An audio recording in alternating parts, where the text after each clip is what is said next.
Hey guys, we're back. I'm Shane. Zakk. James. All right, okay, so we're here once again reacting to Rick and Morty.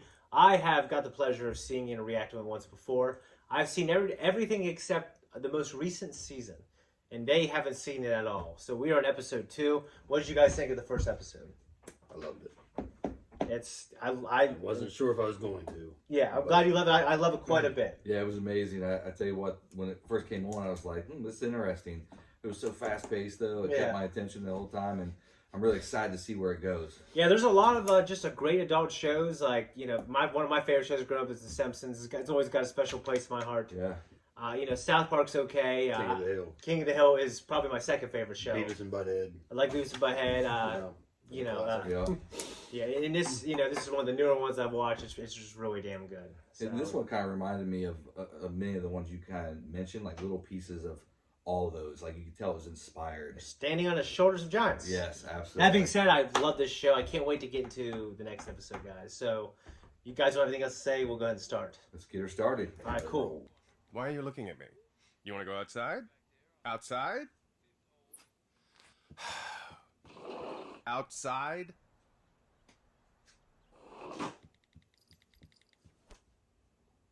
I knew it. My dog does the same thing.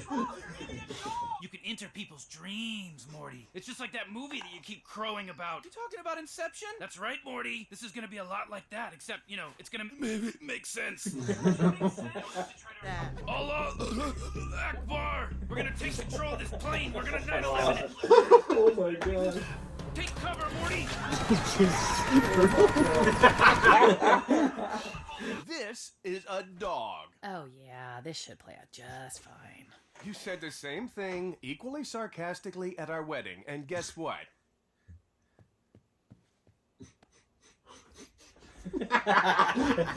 That's it, Morty. Prolonging the inevitable. Listen, if we go into Mrs. Pancake's dream, everything will go 100 times slower, Morty. That'll buy us some time to figure this out. You don't know me.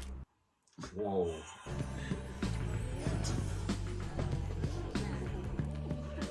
Oh man, Rick, this is pretty weird. Don't judge, Morty. Okay. If we're gonna incept Mrs. Pancakes, we have to blend. I'll talk to you after lunch. Oh man, I'm so sorry. No. Whoa. Summer. Hey there, stranger. What do you think of these things? Oh, gross. Whoa. What's the matter with you, Morty? Calm down. You're kind of killing the vibe in here. It's summer. Oh, jeez. Come on, old man, little boy. Let's make an intergenerational sandwich. Oh my God. Put some clothes on for the love of God. Put some clothes on. Time to go another dream deep, Morty. Oh my god. Welcome to your nightmare, bitch! Pretty cougar. Here we go. Looks like some sort of legally safe knockoff of an 80s horror character with miniature swords for fingers instead of knives. I'm Scary Terry! You can run, but you can't hide, bitch! Oh my god. It was only with years of selective breeding and genetic altering that this noble beast was transformed into man's subservient little buddy. Airbud. Airbud. Where are my testicles, Summer? Oh shit. Where are my testicles, Summer? Where have they gone? Oh, wow. That's an intense line of questioning, Snuffles. Do not call me that. Snuffles was my slave name. You shall now call me Snowball, because my fur is pretty and white. Okay. Come to rub my face in urine again. No, we were, just seeing if Summer wanted to, Go on one of our famous midnight family walks. Yeah. You will walk when it is time to walk. Things just got real. Yeah. Buckle up, bitch! Man, he sure says bitch a lot. You can run, but you can't hide, bitch! He wants to be called Snowball. well, I'm not calling him that. That's ridiculous. You're being very aggressive, Jerry. Perhaps tomorrow Dr. Scraps will solve that problem with a bit of surgery. You think you can control me with a haircut? Good God. Wow. Hi, honey. You're home early. How was your day? I don't want to talk about it. Of course, you never want to talk about it. Get off my back, bitch. Morty, this is perfect.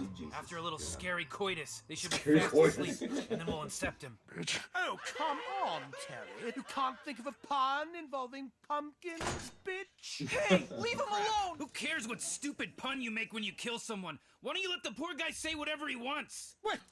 I see no reason to stand here and take this. Don't even trip about your pants, dog. Here's a pair on us, fool. Oh, bitch.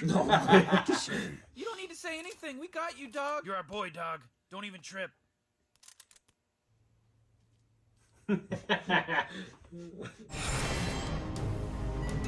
These halves don't belong together, bitch.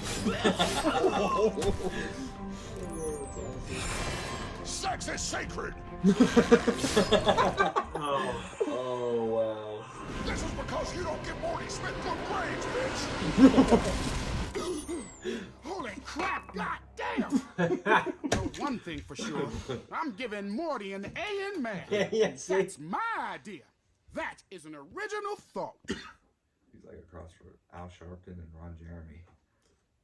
There's just that scene with the pin-up in the background is Scatman Crothers from The Shining, where he's got the picture of the woman in the background when the boy's trying to communicate with him. Oh, thank God, Morty. Oh, you're welcome. All right, let's get out of here. You notice that? See that? I'm peeing all over your special guns. That means I own them. Bad person.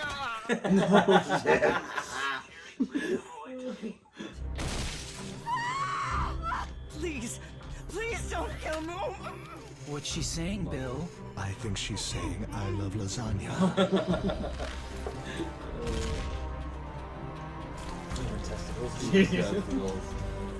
It's a dream, Morty. We're in your dog's dream. But it's been like a whole year. It's been 6 hours. Dreams move 1/100th the speed of reality, and dog time is 1/7 human time. So, every day here is like a minute. It's like Inception, Morty, so if it's confusing and stupid, then so is everyone's favorite movie. Well, at least I didn't really crap my pants. No, that happened before you went to sleep, Morty. Crap right now. Out of all the things that happened to you, that was the only real thing that is that you crapped your pants. I mean, it's a mess out there. I got some on my hands, Morty, and then I got it on the Dream Inceptor, and a piece fell in my mouth. Man, jeez. We are not them. It's just like the end of Old Yeller. Oh, Jerry. You mean because it had dogs in it? Wow, a whole world populated by intelligent dogs. I wonder what it'll be like, Rick. I think it'll be great, Morty. I mean, I'd watch it, Morty, for at least 11 minutes a pop. Maybe they'll do it board-driven. That's a real comforting idea, Rick. What do you know, Morty? What do you know? All right. Oh my God. That was episode 2. What'd you guys think of that? Oh, it was good. I mean, it wasn't as choppily, fast-paced, No, I should say breakneck. It wasn't as breakneck as the first one, but I really love how it comes together. Yeah, it comes together at the end, and Yeah. it was almost like 2 episodes in one, because you had the story of the dogs and them taking over the world, and then you had the story of them getting stuck in the dreams and trying, the whole purpose of that going and going and going. Yeah, the whole purpose of that was to get an A for Morty in the math class, and it all came together at the So end. he can continue coming with his grandpa for science stuff, right? This is for science stuff, Morty. Like, I thought it started, like, when I watched the first time and this time, I remember thinking, I started thinking it was dragging a little bit when they were in the stuff with Scary Terry. But then when the dream starts kicking back up to the other dreams. Right. Yeah, it's great. It pays off so well. Yeah. The only thing I never really understood is how does, like, Scary Terry's, I feel like he's bound by the rules that like his physical rules, right? But he turns into a rocket. Yeah, I noticed he turned into a rocket, and that kind of caught me off guard. I was like, see, I mean, I guess, this is just a cartoon, whatever. It's still just a dream, and maybe I'm wrong. By the time I reached that point, he was even just a concept of the Centaur's dream. Yeah. Which I guess you could say is buried into the math teacher's thoughts, because all of that there were concepts that were in his mind. So And what's the math teacher's name? Golden. Golden Furls. In the dream, it Fold? was that. Golden Fold? Mr. Goldenfold. Yeah. Mr. Goldenfold. Yeah, Mr. Goldenfold. Which, he's fucking hilarious. He's hilarious, and yeah, obviously this episode was a play as well on Freddy Krueger. Mm-hmm.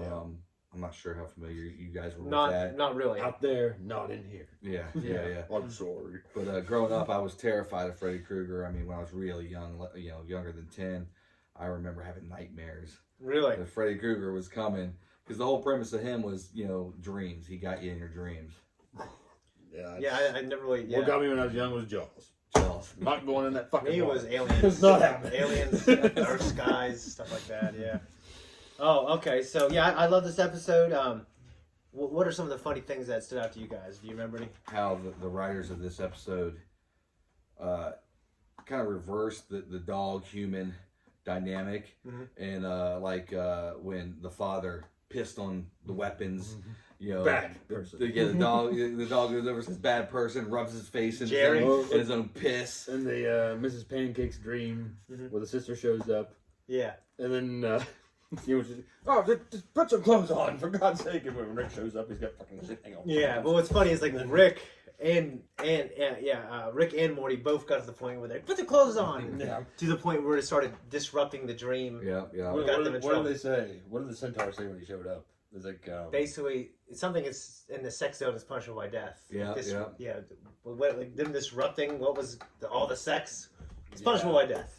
And then Yeah. Freddy, Scary Terry coming back later and saying, "Sex is sacred." Yeah. That was hilarious. I tell you what, one thing I do know is I'm gonna treat my dog a hell of a lot better than I have in the past. There you go. It was hilarious though when they had the big dumpster full of human testicles. No, And, we're threatening me with a haircut. yeah. Wasn't a haircut. No. Yeah. Well, what was funny was like when it got into the dog war. Was it funny that it took it that far? Dude, they kept going with it. I was like amazed at how deep they kept going with it. Yeah. And then, Oh, the part where he said, "No, that actually happened, Morty. That actually happened." You crack, you got my hands, you got my mouth, and his girls that he was with. That's a common thread I've noticed between the first episode and second episode. Is there's at least one part of the episode where they just keep going deeper and deeper and deeper into something disgusting. They push the envelope, for sure. In the idea that Morty exhibiting kindness to Snuffles. Yeah. Was the thing that they used when they got in his dream to incept the idea that they shouldn't do this anymore. So eventually the dogs migrate to another dimension that they're going to populate and live in an intelligent, happy dog dimension. Which just it's so funny and it's With just pet insurance. With pet insurance. With socialist healthcare. Yeah, right? socialist healthcare.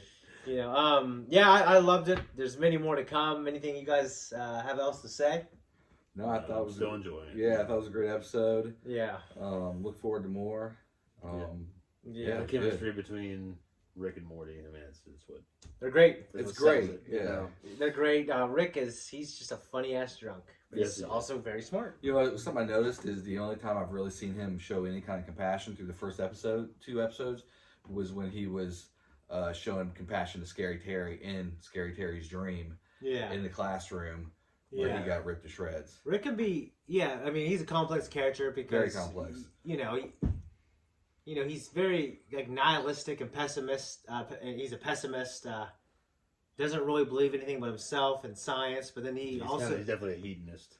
Yeah, he lives for pleasure. Yeah, but he also there's there's some surprising qualities that emerge sometimes. We know he used that compassion though to manipulate Scary Terry. Yeah, when it gets down to it. Yeah, I mean, you're right.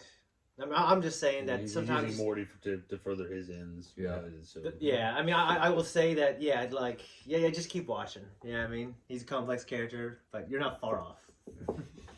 All right, guys, that's pretty much all I have to say. So we'll see you guys next time. Guys, thank you so much for watching this episode. I'm Shane, my cousin Jamie, and Zachary. We're going to keep marching through this show. If you like us, you want to support us, just please like and subscribe. Leave a comment below any questions you have for us about the show or things you like, you didn't like, all right?